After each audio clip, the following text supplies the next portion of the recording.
Hello guys, welcome to English education students. आज हम पढ़ने वाले हैं क्लास 12th के 6th चैप्टर को, जिसका नाम है पोएट एंड पैनकेक्स। तो देखिए, ये जो स्टोरी है ये अशोकामित्रन के द्वारा यहाँ पर लिखी गई है और उन्होंने यहाँ पर जेमिनी स्टूडियो के बारे में बताया है, जहाँ पर फिल्म की शूटिंग की जाती थी। वहाँ पर बहुत से लोग काम करते थे, जैसे पोएट थे, राइटर थे, डायरेक्टर थे, ऑफिस बॉय, दूसरे एक्टर और एक्ट्रेस भी वहाँ पर काम करते थे। तो ये जो स्टूडियो था ये मद्रास में था और यहाँ पर सेट बनाकर फिल्म बनाई जाती थी, यानी कि इंडोर शूटिंग यहाँ पर की जाती थी, आउटडोर शूटिंग नहीं की जाती थी। तो ये जो पैनकेक वर्ड यूज़ हुआ है ये एक मेकअप के ब्रांड का नाम है। वो मेकअप वहाँ पर यूज़ किया जाता था सभी एक्टर और एक्ट्रेस को। अशोकामित्रन का ऐसा कहना था कि उन्हें बदसूरत बनाने के लिए, उन्हें दानव की तरह दिखाने के लिए, उनके रेड फेस कर देने के लिए। ठीक है, तो जो श्रीवासन थे वो वहाँ के बॉस थे। उनके बाद जो थे वो सुबू थे। सुबू काफ़ी टैलेंटेड थे और उनकी वजह से फिल्म बनाना बहुत आसान हो जाता था, इसलिए उनका नंबर 2 पर आता था। ठीक है, तो यही चीज़ें आज हम स्टोरी में पढ़ेंगे। यू सा Subbu always with boss but in the attendance roll he was grouped under a department called the story department, comprising a lawyer and an assembly of writers and poets। तो देखिए, जो सुबू थे वो हमेशा बॉस के साथ देखे जाते थे, वो नंबर 2 पर आते थे और यहाँ पर बताया गया है कि he was grouped under department called story department. तो वो स्टोरी डिपार्टमेंट के अंदर आते थे, जहाँ पर एक लॉयर था, वहाँ पर राइटर्स थे, वहाँ पर पोएट थे। The lawyer was also officially, Subbu के बारे में हम ऊपर पढ़ चुके हैं, यहाँ पर हम थोड़ा सा लॉयर के बारे में जानेंगे। तो यहाँ पर स्टोरी में एक एक करके सभी कैरेक्टर के बारे में बताया जा रहा है। तो lawyer was so officially known as legal adviser, तो मतलब उसे लीगल एडवाइज़र कहा जाता था। But everybody refer to him as opposite, लेकिन हर कोई उसे उसका अपोजिट बोलता था, यानी कि इलीगल एडवाइज़र बोलते थे, क्योंकि वो काम ही ऐसे कुछ कर देता था। He extremely talented actress who was also extremely temperamental. तो देखिए, यहाँ पर एक एक्ट्रेस के बारे में बताया गया है कि एक एक्ट्रेस थी, काफ़ी टैलेंटेड थी, लेकिन वो बहुत मूडी थी और जल्दी ही उसका दिमाग गर्म हो जाता था। Once blow over on the set, एक दिन सेट के ऊपर की बात होती है जब वो शूटिंग कर रही होती है। While every one stood stun, तब सभी मतलब एकदम से चौंक जाते हैं। The lawyer quietly switch on the recording equipment. तो यहाँ पर जब वो जो एक्ट्रेस होती है वो काफ़ी गुस्सा हो जाती है और वो कुछ से कुछ बोलने लग जाती है। तो ये जो लॉयर था वो क्या करता है कि वो एक रिकॉर्डिंग इक्विपमेंट को चला देता है। When the actress paused for breath, जब एक्ट्रेस जो है सांस लेने के लिए रुकती है ना, the lawyer said to her, लॉयर ने उससे कहा 1 मिनट प्लीज, कि प्लीज 1 मिनट रुको and play back the recording, और रिकॉर्डिंग को प्ले बैक कर देता है। There was nothing incriminating and unmentionably foul but the actress treat against the producer। तो देखिए, यहाँ पर जो एक्ट्रेस थी, हालांकि उसने किसी इरादे से ऐसा नहीं किया था, लेकिन वो गुस्से में जो है प्रोड्यूसर के अगेंस्ट बोलती रहती है, उसको बुरा भला कह देती है। But when she heard her voice again through the sound equipment, जब वो दोबारा अपनी साउंड को सुनती है ना उस इक्विपमेंट के थ्रू से, सी वाज स्ट्रक डम, वो बिल्कुल शांत खड़ी हो जाती है, कुछ नहीं बोलती है। A girl from a countryside, she had not gone through all the stage of worldly experience and generally appreciate a position of importance and sophistication that she had found herself catapulted into। तो देखिए, एक लड़की जो ग्रामीण क्षेत्र से आई थी, वो किसी गांव के रहने वाली थी, उसे जरा भी एक्सपीरियंस नहीं था कि किस तरह से एक इम्पोर्टेंट पर्सन जो होता है उसकी क्या पोजीशन होती है, किस तरह से उसे बिहेव करना होता है। तो वो जो है बिल्कुल डर जाती है वहाँ पर। देखिए, she never quite recover from the terror she felt that day, और जैसे वो उस दिन डर गई थी ना, वो अपने आप को उस डर से कभी भी नहीं निकाल पाती है। That was the end of a brief and brilliant acting career, और वही दिन था कि वो जो ब्रिलियंट एक्टर थी ना, उसका कैरियर वहीं पर ख़त्म हो जाता है। The legal adviser who was also member of the story department, अब वो जो लीगल एडवाइज़र था उसने ही तो ये सब किया था। वो स्टोरी डिपार्टमेंट का मेंबर था, हैड अनविटिंगली मीन्स अनविलिंगली, उसने चाहकर ऐसा नहीं किया था, brought about them sad and, उसने बिना चाहे मतलब उसकी कोई इंटेंशन नहीं थी ऐसा करने में, लेकिन उसने जो है ये सब दुखद भरी घटना की और इन सब चीज़ों का एंड कर दिया। While every other member of the department वोर अ काइंड ऑफ यूनिफॉर्म, जबकि जितना भी डिपार्टमेंट था वो सभी खाकी यूनिफॉर्म पहनते थे, मतलब एक तरह की यूनिफॉर्म पहनते थे जिसमें क्या होता था, खादी की धोती होती थी and with a slightly oversized and clumsily tailored white khadi shirt, मतलब काफ़ी ढीली ढाली एक वाइट कलर की शर्ट हुआ करती थी। The legal adviser wore pant and tie and some time he a coat that look like a coat of mail, mail कहा गया है इस तरह के कोट को जैसे कि फाइटर पहनते हैं, ठीक है। तो वो जो एडवाइज़र था, लीगल एडवाइज़र था, वो क्या करता था, वो पैंट पहनता था, टाई पहनता था, कभी कभी तो वो एक कोट पहनता था। Often he looked alone and helpless, कभी कभी क्या होता था, अक्सर वो बिल्कुल अकेला दिखाई देता था, बिल्कुल असहाय सा दिखाई देता था। A man of cold logic in the crowd of dreamers, तो मतलब जितने भी वहाँ पर लोग थे वो ड्रीमर्स थे। ड्रीमर्स क्यों थे, जैसे कि पोएट थे, राइटर थे, डायरेक्टर थे, तो वो सब कुछ चीज़ें जो है ड्रीम करके काम करते थे। बट जैसे कि एक लॉयर होता है वो लॉजिकल था, तो वो बिल्कुल कभी कभी अपने आप को अकेला और हेल्पलेस फील करता था। A natural man in the assembly of Gandhities and Khadities, तो कहा जा रहा है कि ये जो सभी लोग थे वहाँ पर वो गांधीयन थे, यानी कि उनकी सोच गांधी से मिलती थी, अहिंसावादी थे, वो खादीवादी थे सभी।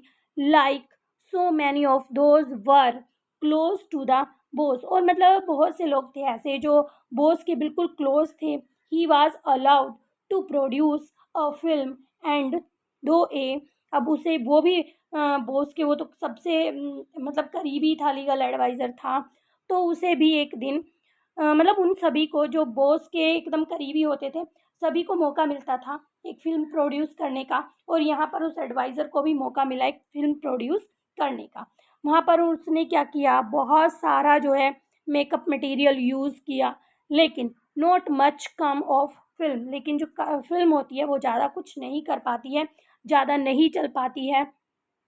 Then one day the boss close down the story department and this was perhaps the only instance in all human history where a lawyer lost his job because the poet were asked to go home. तो देखिए तभी boss ने क्या किया, जो story department था उसको close कर दिया। शायद ये इतिहास में पहली बार था कि एक लॉयर की जॉब चली गई थी, क्योंकि जो पोएट्स थे उन्हें घर जाने के लिए कह दिया गया था। आगे देखते हैं। Gemini Studio was the favourite haunt of poet like S Yogi Iyer, तो यहाँ पर बताया गया है कुछ पोएट्स के नाम, जैसे कि संगू सुब्रमण्यम, कृष्णा शास्त्री और हरेंद्र नाथ चट्टोपाध्याय। तो ये कुछ पोएट थे जिनका जेमिनी स्टूडियो जो है वो बहुत ही उनके लिए फेवरेट जगह थी। It had an excellent mess, mess वो जगह होती है जहाँ पर कॉफ़ी चाय खाने के लिए कुछ चीज़ें बनती हैं, किसी भी ऐसी जगह पर संस्था पर जहाँ पर बहुत सारे लोग रहते हैं, ठीक है। तो वहाँ पर एक मैस थी और वो मैस काफ़ी एक्सीलेंट थी, which supplied good coffee at all time of the day for the most part of the night, मतलब दिन में काफ़ी ज़्यादा कॉफ़ी वहाँ पर बनती थी, रात में भी कुछ समय पर वहाँ पर कॉफ़ी बनाई जाती थी। Those were the days when Congress rule meant provision and meeting over a cup of coffee was rather satisfying entertainment। तो देखिए वो समय ऐसा था जब कांग्रेस का टाइम था, तो बहुत सारी जगह पर बहुत सारी चीज़ों के लिए मनाही थी कि ये नहीं करना वो नहीं करना, तो ऐसी सिचुएशन में वहाँ पर सब इकट्ठा होके कॉफ़ी इंजॉय करते थे और वो समय काफ़ी सेटिस्फाइंग होता था, बहुत ज़्यादा उन्हें संतुष्टि देता था।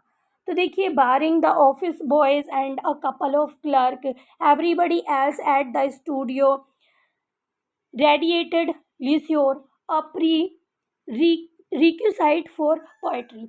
तो देखिए यहाँ पर बताया गया है कि जितने भी वहाँ पर ऑफिस बॉय थे, क्लर्क थे, सभी के लिए वो समय मस्ती का समय हुआ करता था। और पोएट्री के लिए ज़रूरी भी होता है कि मस्ती की जाए, तभी पोएट्री अच्छी बनती है। Most of them were khadi and worshipped Gandhi ji, but beyond that they had not faintest appreciation for political thought of any kind. तो देखिए वो सभी लोग जो हैं खादी को पहनते थे, गांधी को पसंद करते थे, लेकिन उनका जो है इस पॉलिटिकल थॉट से या गांधी जी से उनका कोई लेना देना बिल्कुल भी नहीं था, वह ऐसे विचार नहीं रखते थे। Naturally they were all averse of the term communism. तो कम्युनिज्म से वो बिल्कुल जो है दूर रहते थे, उनसे उस कम्युनिज्म से वो बहुत ज़्यादा नफरत करते थे। कम्युनिज्म क्या होता है? सामान्यवाद, ठीक है, साम्यवाद, okay. A communist was a godless man. जो कम्युनिस्ट होते हैं ना, वो क्या होते हैं? एक गॉडलेस मैन होते हैं। ही हैड नो फिलेल और कंजुगल लव। तो देखिए उनके अंदर अपनी फैमिली को लेकर जरा भी प्यार नहीं होता है। He had not compunction about killing of his own parents और his children. He was always out of cause and spread unrest and violence among the innocent and ignorant people. तो देखिए वो जो है जरा भी नहीं हिचकते हैं, अपने पेरेंट्स को भी मार सकते हैं, अपने बच्चों को भी मार सकते हैं, क्योंकि वो लोग किसी से प्यार नहीं करते हैं। और इन्हीं की वो लोग जो हैं, अनरेस्ट का मतलब होता है वो अफरा तफरी फैलाते हैं, वायलेंस फैलाते हैं इनोसेंट और इग्नोरेंट पीपल के बीच में, यानी कि वो बहुत ज़्यादा अफरा तफरी वहाँ पर मचा देते थे। सच नोशन, नोशन मीन्स होता है विश्वास।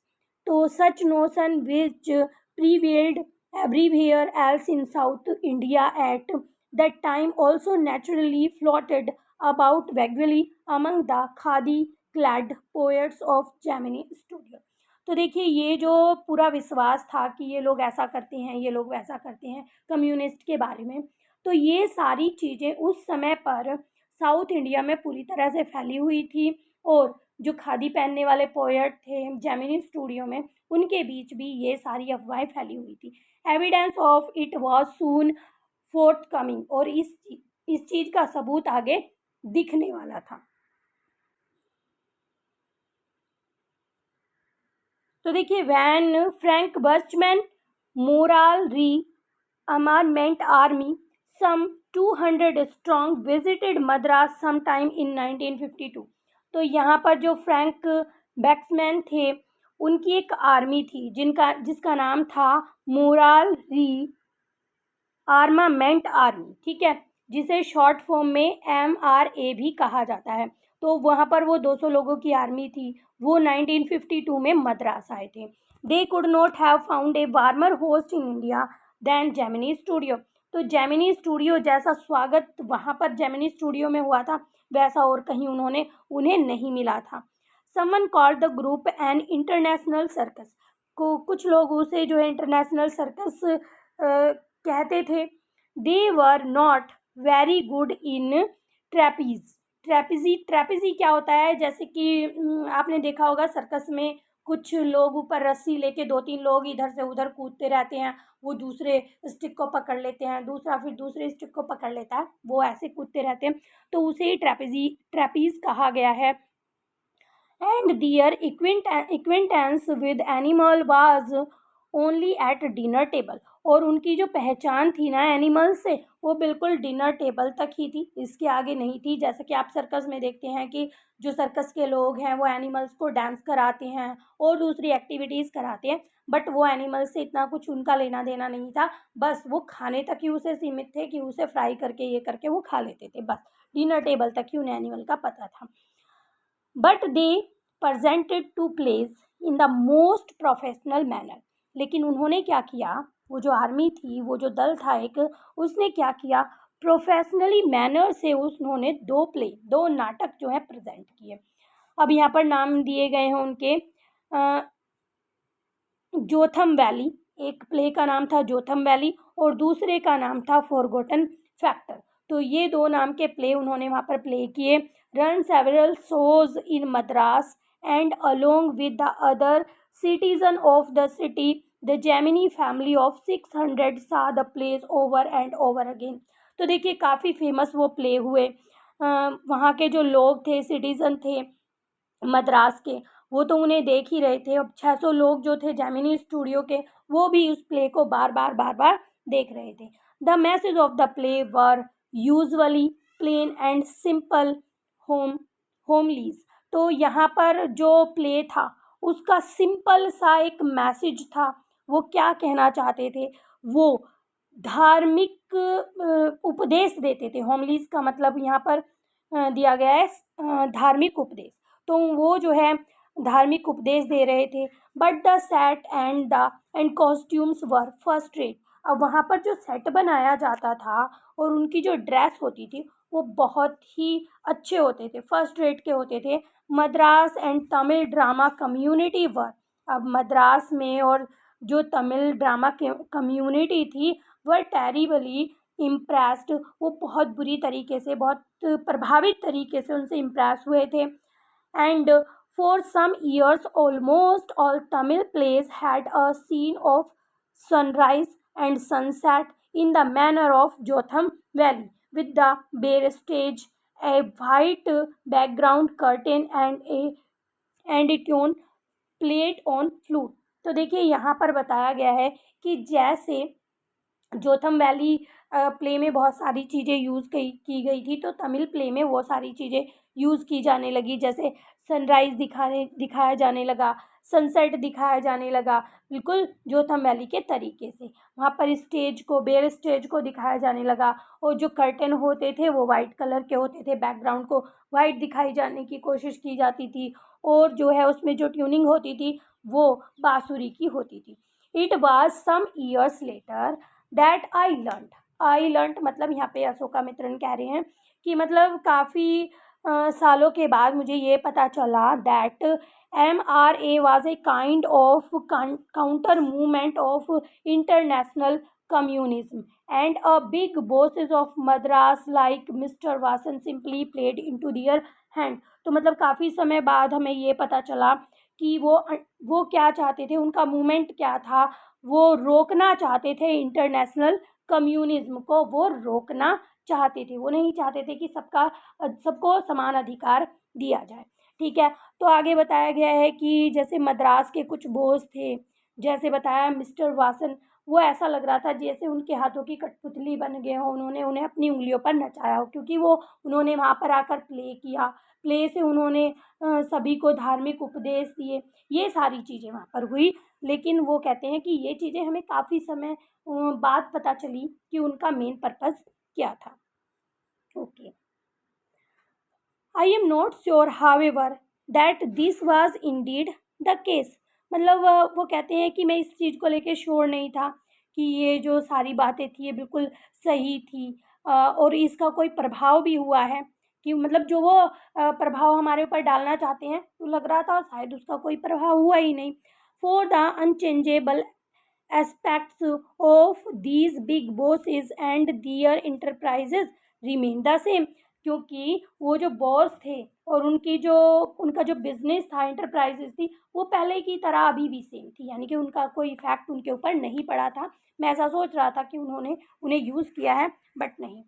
MRA और नो MRA, चाहे MRA हो या ना हो, इंटरनेशनल कम्युनिज्म हो या इंटरनेशनल कम्युनिज्म ना हो, the staff of Gemini Studio had a nice time hosting 200 people of all hues and size of at least 20 nationalities। तो देखिए यहाँ पर बताया गया है कि ये सब बातें तो चलो होती रही, बट जो स्टाफ था ना जेमिनी स्टूडियो का, उन्होंने उस होस्टिंग के समय पे बहुत अच्छा समय बिताया। ठीक है, उन 200 लोगों के साथ बहुत अच्छा समय बिताया और वो लगभग 20 कंट्रीज से आए हुए लोग थे। It was such a change from the usual collection of crowd players waiting to be slapped with thick layer of the makeup by the office boy in the makeup department. तो देखिए यहाँ पर बताया गया है कैसे वहाँ पर कुछ चेंज देखने के लिए मिला होस्टिंग के टाइम पर। कि पहले यूजुअली होता क्या था कि हर रोज़ जो है वहाँ पर क्राउड की जब शूटिंग होती थी, जो ऑफिस बॉयज़ होते थे उन्हें क्या करना होता था, उनके मुँह के ऊपर मेकअप को थोपना होता था, बस यही काम उनका रहता था।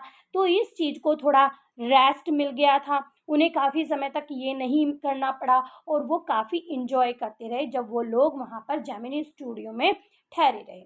तो आज के इस पार्ट को हम यहीं पर करते हैं कंप्लीट। आने वाली वीडियो में हम चैप्टर को कंप्लीट करेंगे। आई होप आपको वीडियो अच्छी लगी होगी, चैप्टर आपका क्लियर हुआ होगा। अगर वीडियो अच्छी लगी है तो एक लाइक ज़रूर करें। चैनल पर अगर आप पहली बार आए हैं तो चैनल को सब्सक्राइब करें और साथ ही बेल आइकन को भी प्रेस करें, जिससे कि आने वाली वीडियोज़ की नोटिफिकेशन आपको मिलती रहे। तो मिलते हैं अपने नेक्स्ट टॉपिक में, तब तक के लिए बाय बाय।